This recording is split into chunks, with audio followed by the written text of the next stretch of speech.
아가, 아까 집 앞을 지나가는데 불이 꺼져 있던데 아직도 집에 안 들어왔니? 슬슬 저녁 준비해야 될 시간이잖아. 죄송해요, 어머님. 거래처와의 회의가 길어졌어요. 이제 곧 집에 도착해요. 또 회의니? 죄송해요. 제가 그래도 관리직인 입장이라서요. 고작 고졸인 주제에 왜 그리 잘난 척을 하니? 잘난 척한 게 아닌데요. 애초에 고졸한테 관리직을 시켜주는 회사도 참 이상하다, 야. 네가 그래서 밥조차 제대로 못하는 주부인 거야. 밥은 미리 해놔서 괜찮아요. 미리 해놨다고? 너 덩우한테 미리 해놓은 찬밥이나 먹이고 있었니? 서로 늦게 귀가하는 날에는 그렇게 하고 있어요. 그리고 동호 씨가 먼저 귀가하는 날에는 오히려 동호 씨가 해주기도 하고요. 아니, 너 지금 무슨 말을 하는 거니? 네? 제가 뭔가 실수라도 했나요? 하늘 같은 남편을 그렇게 소홀히 대하다니 대체 그게 뭐야? 소홀하다니요?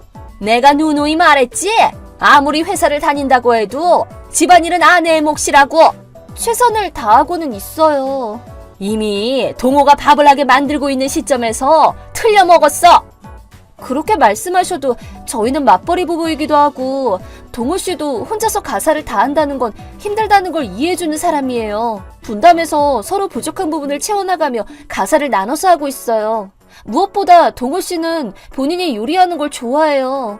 뭐라고? 우리 집에서는 한 번도 주방에 가보지도 않았던 애가 그런다고? 자취를 시작한 이후로 혼자 만들어 먹으면서 요리에 취미가 생겼다고 하더라고요.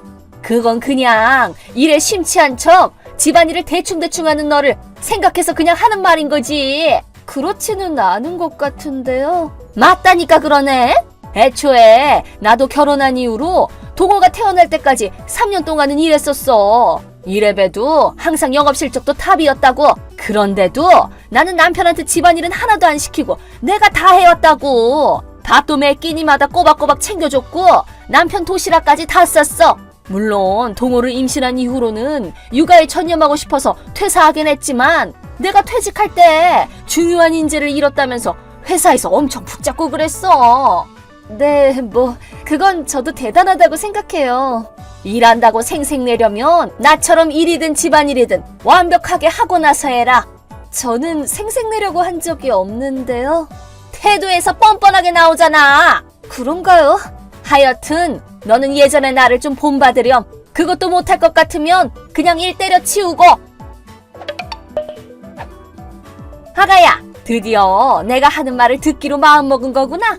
안녕하세요, 어머님. 그게 무슨 말씀이세요? 일 그만둔 거지? 네? 하긴 고졸은 네가 일을 해봤자 얼마나 대단한 일을 하겠다고. 아니요, 아직도 일하고 있는데요. 어머? 그럼 왜 요새 계속 낮에도 집에 있는 거니? 거의 한 달 동안 주차장에 차가 계속 있길래 나는 또 당연히 퇴사한 줄 알았지. 회사가 재택근무를 도입했거든요. 재택근무? 아, 집에서도 회사 일을 할 수 있게끔 한다는 그거?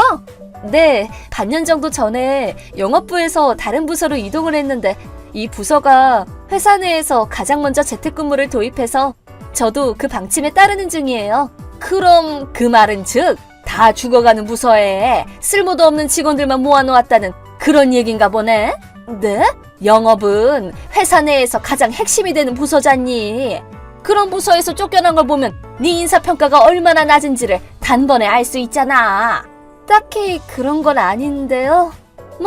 그래도 이제 커리어 우먼이라고 생색낼 수준은 아니라는 것도 알게 됐을 테니까 집에 있는 거면 일보다는 집안일 위주로 움직이렴. 어머님, 왜? 제가 이동한 부서는 사장 직속 부서예요. 뭐? 사장 직속?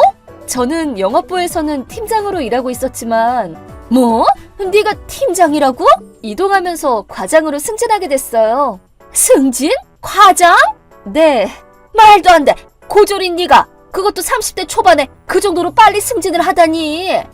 어머님은 제 학력만으로 모든 것을 판단하시는 것 같은데 업무에 필요한 자격증을 취득해서 부서에 도움이 되려고 노력하는 모습을 회사가 인정해준 결과가 지금의 저예요. 그렇기 때문에 다 죽어가는 부서와는 아무 상관없는 위치에 있다는 것만은 확실하게 말씀드릴 수 있어요.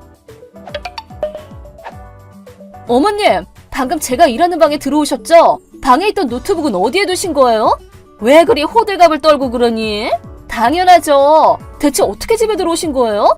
어머, 얘 좀 봐. 내가 들어갔단 친구가 어딨어? 화상회의 중이었던 동료들이 알려줬어요.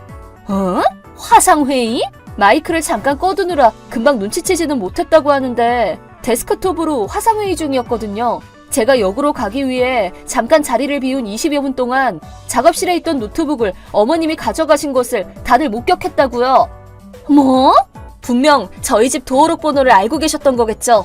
하여튼 노트북은 돌려주세요. 나 아니라니까 그러네. 목격자가 있다고 말씀드렸잖아요. 돌려주세요. 고작 노트북 한 대 가지고 왜 그러니? 그딴 걸 가지고 있으니까 자꾸 본인이 커리어 우먼이라고 망상하면서 살고 있는 거 아니야? 네가 주제도 모르고 그러고 있으니까 내가 며느리 교육하는 셈 치고 이러는 거야. 그래서 우선은 노트북부터 압수한 거고. 무슨 말씀이세요? 얼른 돌려주세요. 뭐 돌려주는 거야 문제없지만 이제 쓰지도 못할걸? 네? 쓰지도 못한다뇨?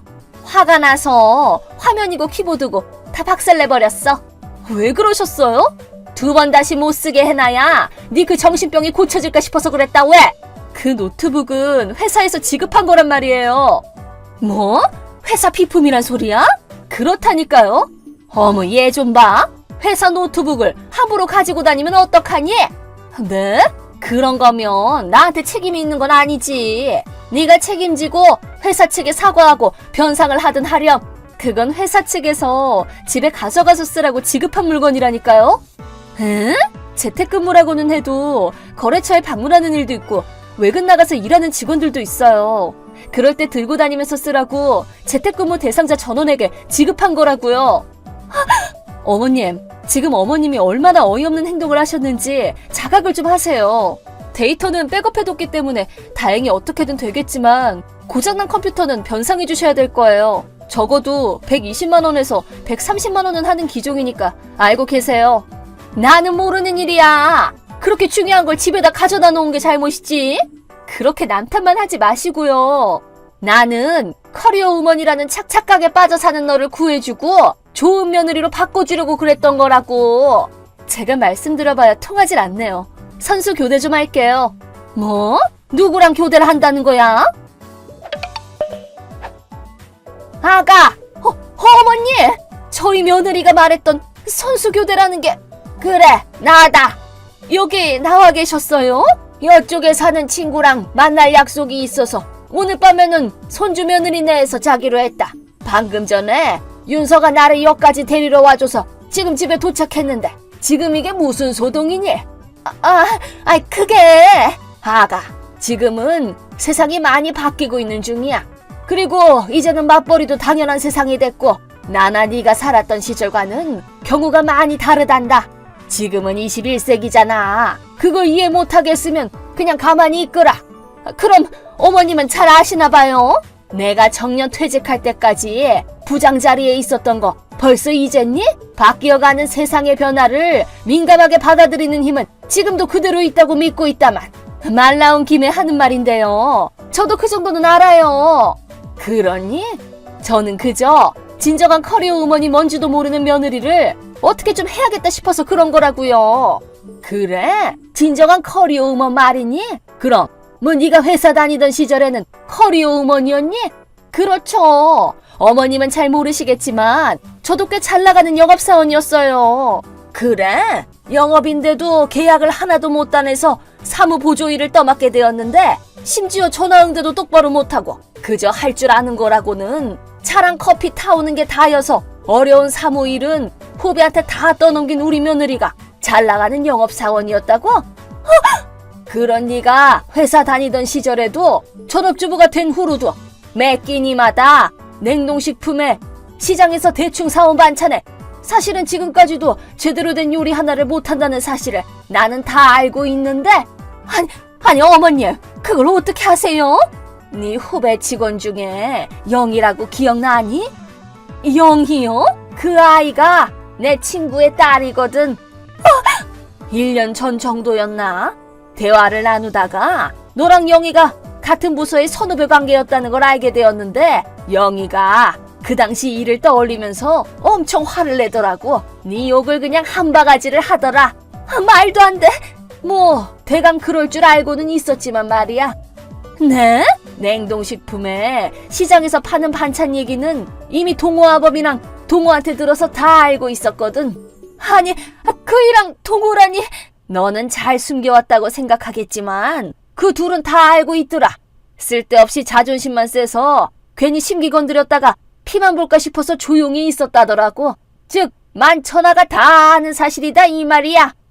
아니, 커리어 우먼을 논하고 싶으면 윤서처럼 업무에 도움이 되는 자격증을 하나라도 따고 나서 하지 그랬니?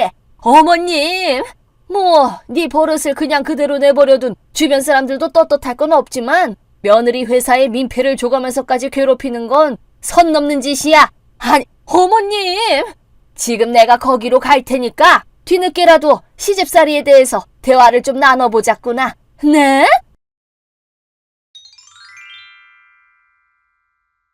시할머니는 은퇴하신 후로도 항상 세상의 흐름도 읽으시고 전자기기도 좋아하시고 핸드폰 게임까지 즐기실 정도로 젊은 감각을 가지신 분입니다.